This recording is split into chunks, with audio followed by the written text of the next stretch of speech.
This video is brought to you by Skillshare. Friends, gamers, countrymen, lend me your ears and allow me to fill them with gaming news.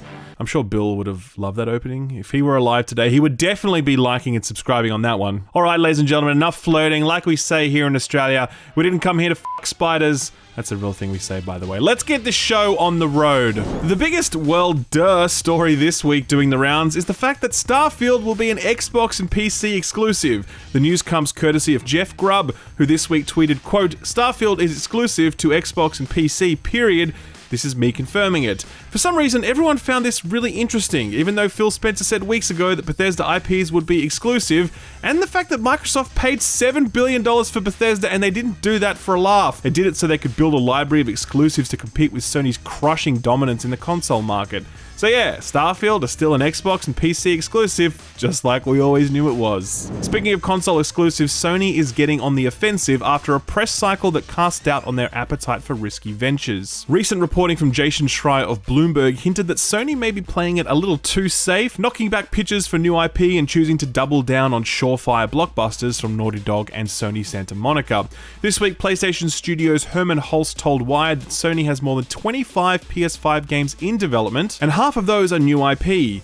That's a lot. It's hard to argue that Sony aren't interested in new things when literally half of their portfolio is new things. You know who isn't interested in new things? Blizzard. While their flagship franchises languish, Blizzard has increasingly turned to nostalgia bait to fill the gaps, with things like WoW Classic, Warcraft Reforged, and the upcoming Diablo 2 Resurrected aiming to tide people over until Blizzard's next generation of releases hits. Unfortunately, people aren't sticking around quite like Blizzard had hoped. Recent financials show that Blizzard has lost almost 30% of its active player base in the last 3 years. That's huge. In this business, that's a very big problem since customers have a lot of choice in the era of free-to-play, and when your customers leave your ecosystem, it's hard to get them back. It doesn't help that Overwatch is essentially in cryo-sleep while everyone waits for the sequel to be released, and that Blizzard's expansion plans for the future are essentially mobile games. With veteran talent leaving Blizzard in droves, it feels like Blizzard needs a big win, and it needs it soon. Speaking of big companies in need of big wins, Amazon is about to release their New World MMORPG, and I get the distinct impression that it might be the social media manager's first rodeo. This week it was revealed that the game will have an in-game cash shop, because of course it will, and everyone was like, well, what are you going to sell in that shop? And New World put out this big statement that says at launch all of their store items will be cosmetic, but in the future they're going to add quality of life items like rested experience and fast travel. Imagine playing a fucking MMORPG that charges you for fast travel. Jesus Christ.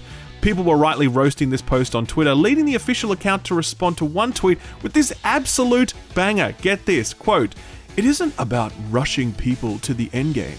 It's about supporting people who don't have as much time to play and helping them reach the endgame with the time available to them." The crowd was raucous, and New World's Twitter account mistook that for enthusiasm, so they followed up with an encore, quote, "MMOs take a tremendous time investment that not everyone has. Boost can be a way for someone who doesn't have the time to get more out of the time they can play and support the game and community in another way." I actually feel bad for this person because they are so completely out of their depth here, throwing out laughable responses that were debunked and ridiculed years ago when publishers first started trotting out this garbage. Hearing it in 2021 is kind of sad, but it's also informative, setting the stage for the way Amazon plans to approach in-game monetization. Amazon has had 3 colossal failures up to this point: the Grand Tour, Crucible, and the now cancelled Lord of the Rings MMO. They need a critical darling to build their rep with core gamers, and selling fast travel in an MMO, I don't even know what to say. I can't. Anyway, let's move on. While we're on the topic of microtransactions, let's talk about Ubisoft. This week, Ubisoft did an earnings call and they talked about their strategy for the future. Their chief financial officer, Frederic Duguay, says that Ubisoft, quote, "are building high-end free-to-play games to be trending towards AAA ambitions over the long term. What does this mean in English? It means Ubisoft are going large in free-to-play, making it a central pillar of their business going forward.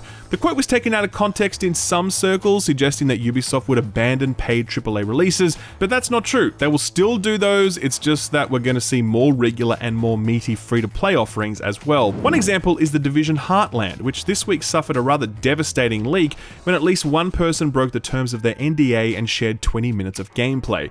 I can't show it here or my channel will get deleted, but the footage does depict a PvEvP Battle Royale style game mode that's very similar in structure and substance to what we saw in the survival mode in The Division 1, which was, in my view, the very best part of The Division full stop. Given that this footage is out there now, and given that Ubisoft's E3 press conference is around a month away, I expect we'll be hearing more about the game then. One thing we won't be hearing much about is Skull and Bones, because that shit got delayed again, releasing now in either 2022 or 2023 or 2030 or fucking when the zombie apocalypse hits. Someone is going to write a book about that game's development process one day, and I will be pre-ordering that shit.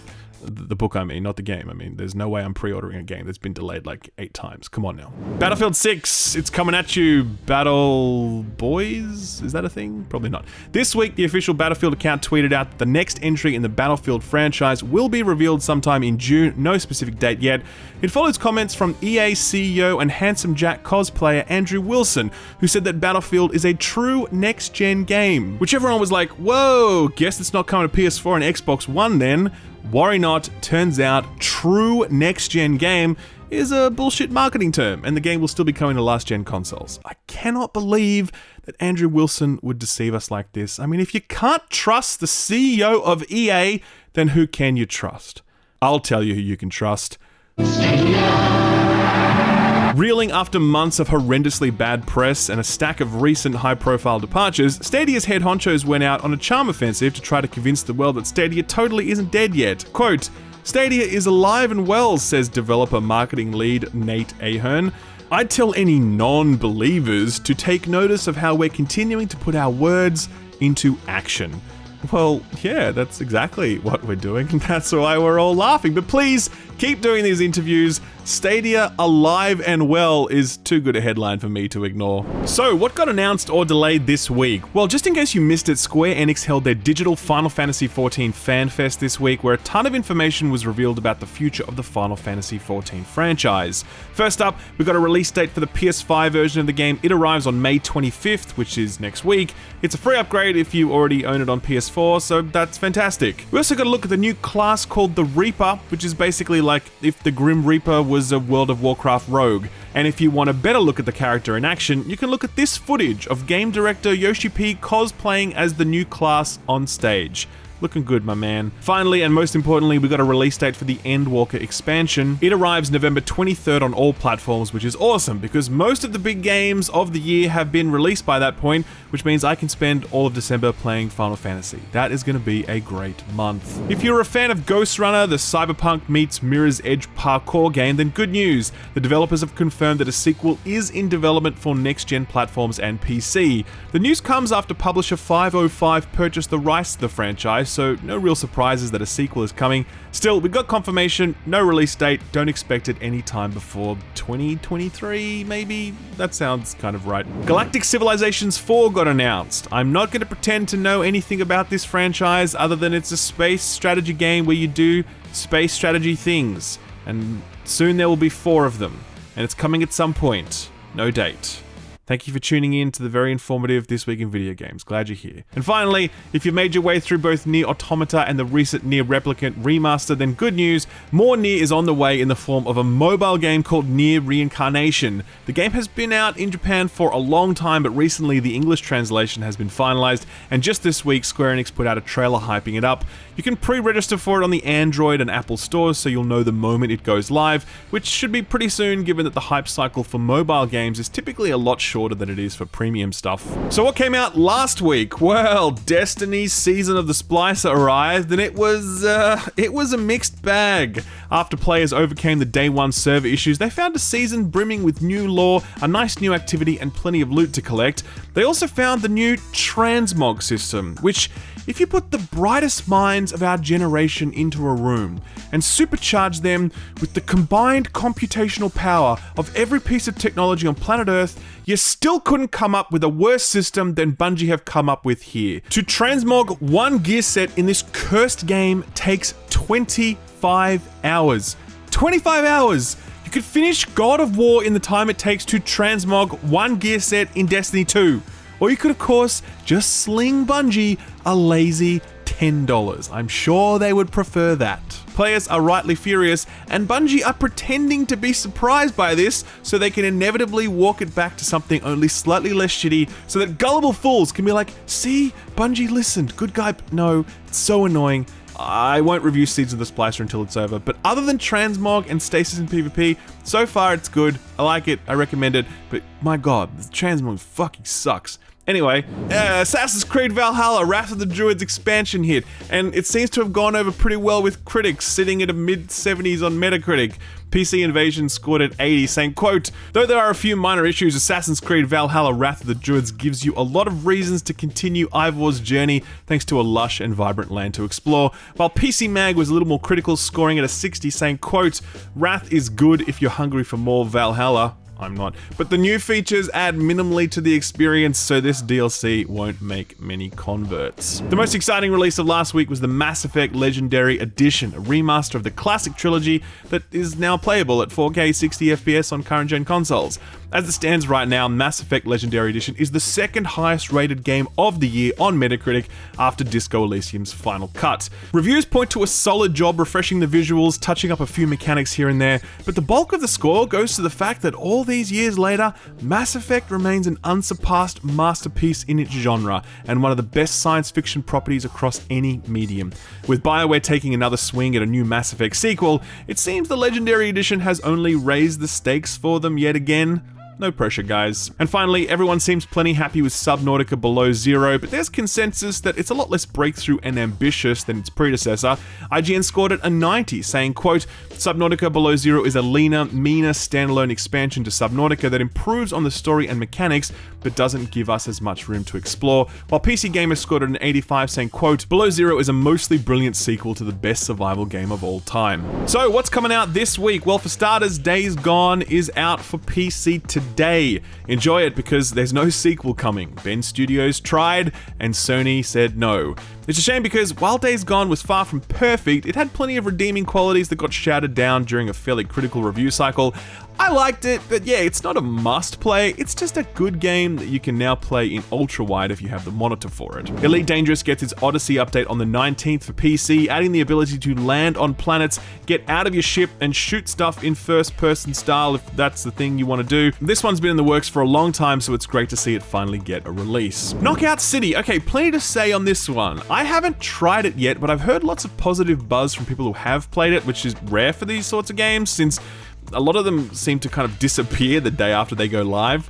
Secondly, this one has been confirmed as a day one release for Game Pass. So if you have Game Pass, you can scoop this up on the 21st for Xbox or PC. If you aren't on those platforms or you don't have Game Pass, then get this. They're doing a 10-day free trial for this game. No strings attached, just play it for 10 days, and that's it, like totally free. This tells me that the team have a lot of confidence in this product because, as I said, these sorts of games rarely last 10 hours.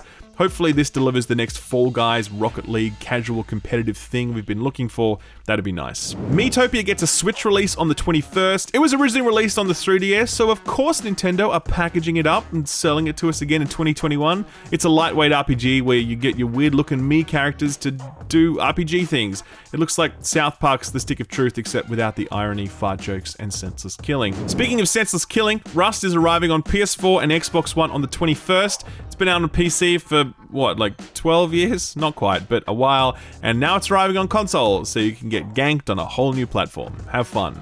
Biggest release of the week is the little rodent that could, Biomutant. This one has a huge amount of hype behind it, even though it's a new IP and it's a AA game and it's a small dev team. The odds are stacked against this one, but despite that, people are pumped because all the footage they've seen looks fantastic. It's a reminder that big marketing dollars aren't the only way to get your game noticed. Sometimes you just make a cool looking game and the rest takes care of itself. Anyway, Biomutant is out on the 25th for PS4, Xbox One, and PC. This week's Put This This On Your Radar comes courtesy of my editor, Austin, who basically said, if you don't highlight this game this week, I quit. And while that's a very heavy-handed way to get things done, it's also very effective because without Austin, I'd be screwed. So, put this on your radar. This is Unbeatable, a game where music is illegal and you do crimes. And this is how it looks in action.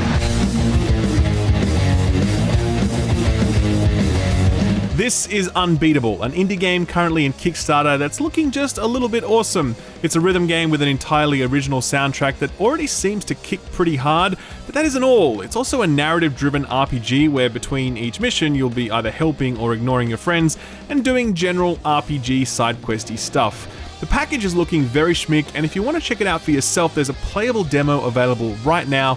I'll leave a link in the description below.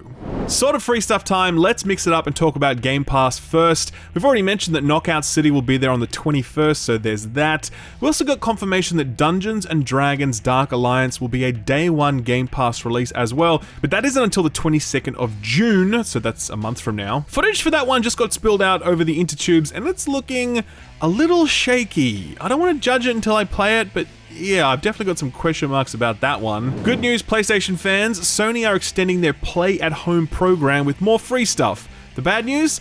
It's a whole bunch of stuff that no one really wants.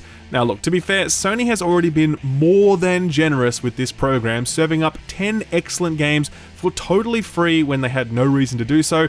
They peaked a little early though, because this new round doesn't include any free games and instead includes a bunch of in-game microtransaction stuff for games like Rocket League and Rogue Company and World of Warships and Warframe and a bunch of others. Can't look a gift horse in the mouth, especially when that horse was, up until recently, a diamond stallion, like Butt Stallion from Borderlands. If you're interested in a demo for the upcoming anime-themed RPG Scarlet Nexus, then you are going to be able to get one of those on the 21st, exclusive to Xbox at first, but arriving on other platforms later. I played this and I actually really liked the combat, but I didn't like the storytelling or the open world stuff. Felt kind of flat. Anyway, decide for yourself when the demo hits. And as for the free Epic game, it hasn't been announced yet, but Epic are hyping it up. Usually when they hype up games like this, it's pretty cool when it does arrive, so I don't know, I guess we'll see. Finally, our feel-good story for the week is, well, I don't know if you'd call it feel-good, but you'd definitely call it feel something. This week at the Final Fantasy Fan Fest, the game's legendary composer Masayoshi Soken took to the stage to reveal that for the past year, he had been fighting cancer. His announcement took everyone by surprise, including the dev team, since he didn't want to share the information with them because he was worried it would cause them distress and distract them from their work. What's stunning is that he spent nearly 7 months in hospital, and while he was there, he was still working, producing some of the best tracks the game had yet seen, including the spectacular To the Edge.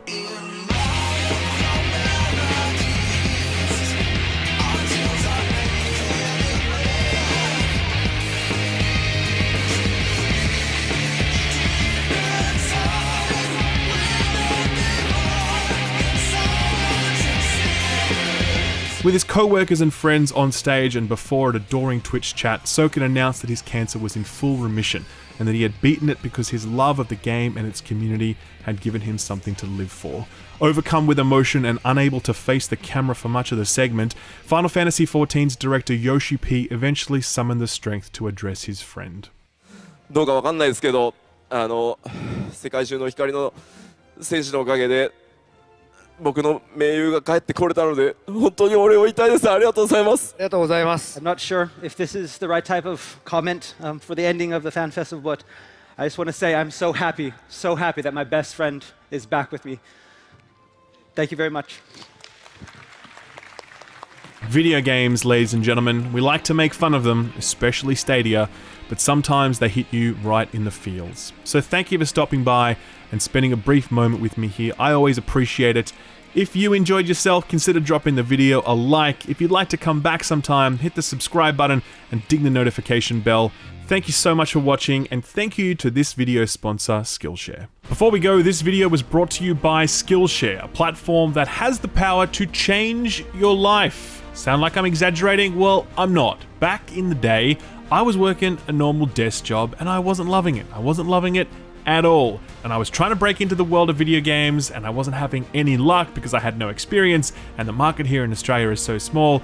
Long story short, I says to myself, why don't I just do my own thing? So I went online and I found how-to guides for how to become a YouTuber, how to record my videos, how to edit those videos, how to improve the quality of my sound recording, etc. These were all separate guides from all over YouTube and other websites and Reddit posts I found, and it was a total mess. Today, you don't have to do the sort of confused running around that I did, because today, there's Skillshare. Skillshare is an online learning community with thousands of classes for creative and curious people on topics including illustration, design, photography, video, freelancing, and more. On Skillshare, millions of members come together to find inspiration and take the next step in their creative journey. Skillshare's courses are put together by experts in their field, and taking part in them allows you to connect with those creators and other students. You get to build a community around the thing you're passionate about, supercharging your ambition and creativity. Best of all, Skillshare is super affordable, being less than $10 a month for an annual subscription. To get started, click the link in the description below, and as an added bonus, the first 1,000 people to click the link will get a free trial of Skillshare Premium. Thanks Skillshare for sponsoring the video, and thank you for watching it. Thanks for watching my video. If you liked it, give it a thumbs up. If you didn't, give it a thumbs down so I know to do better for next time. If you enjoyed yourself, consider subscribing, and if you really enjoyed yourself, maybe consider hitting that notification bell so you never miss a video. You can see my patrons here on the left. They're awesome. They're amazing. If you want to join them, check out my Patreon page. Thank you again. I'll see you next time. Bye-bye.